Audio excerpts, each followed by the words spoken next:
Hi, today we're going to go through upload and extract. The tool allows you to upload papers and extract relevant data.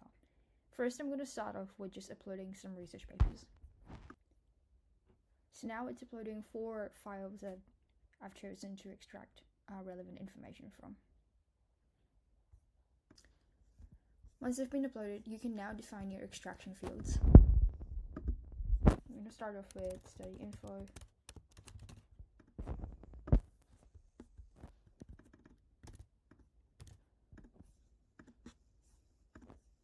Aim.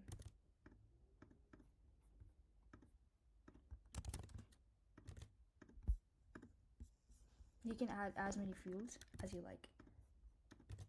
Study design. H.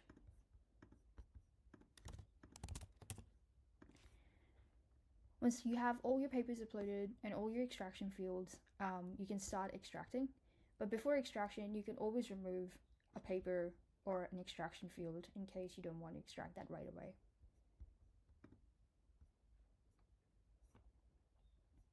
And as you can see, once it started extracting, it has started populating that information here.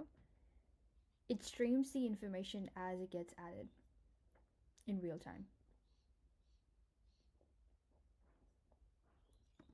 And you can click on them to see sentence level citations or where the extracted value was picked up from, and you can verify that information right here. You can toggle between the different occurrences of the relevant information. And there is a bit of an AI explanation which explains why that specific extracted value has been shown. You can always regenerate a data point as well if you feel like there is some sort of inconsistency or that you would like to re-verify that the extracted value is accurate. And as you can see, the 4 papers have now been added. We're just waiting for the last one. So now the process has finished. You can export CSV, and the table would be exported as CSV, and you can once again re-verify all the information as well. But let's say you've extracted all that information and now you have another paper, you have a 5th paper that you want to extract data from. So now that's possible. You can click on browse files and it would just be added to the end of the table here, and all of the relevant data points will be extracted automatically.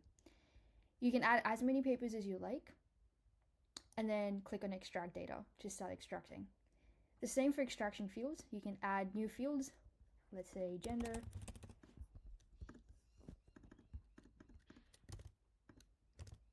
And then once you're ready, you can click on extract data, and then this column right here will be filled up with the relevant information. This table will be saved, so you can always come back to this page if you ever want to revisit and edit any of the remaining fields or papers.